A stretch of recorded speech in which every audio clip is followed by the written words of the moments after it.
The minister of the FCT, Nyesom Wike, is hot today because of his utterances concerning the kidnappings that have been happening in FCT.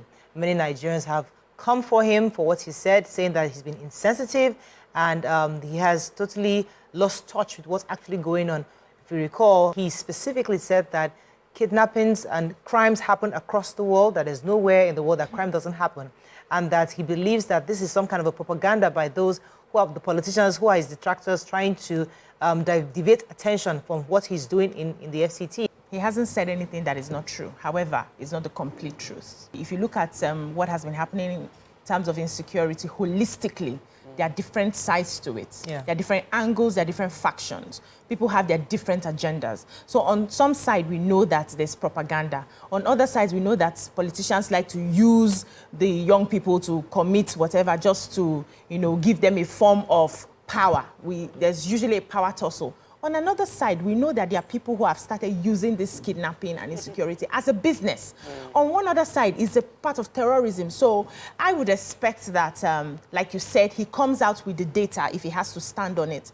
Because sometimes what happens is when you pick one side and you are a very vocal person, it overshadows the other side. And people will just, you mean now that all the insecurity, you mean now? That's on one hand. Secondly, he didn't show empathy. Right, a leader must know when to speak and when not to. Not everything is necessary. And as you climb the ladder of leadership, you must bridle yourself. You must bridle your tongue. It's called self-regulation. You must regulate yourself. Even if you feel it is propaganda, just ensure you are doing your best to secure the people in Abuja. For someone that is inside, that understands the technicalities of what he is doing to secure the lives of people, and seeing that a few reports is being blown out of proportion, for who Wike is, he will talk. We cannot avoid Wike talking.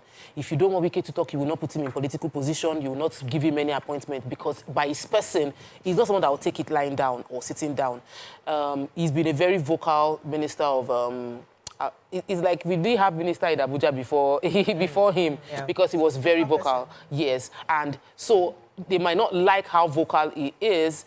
He needs to back it up with data. Imagine you come up and you say that when you took in government, when you got into power in Abuja, this was the number of reported kidnapping.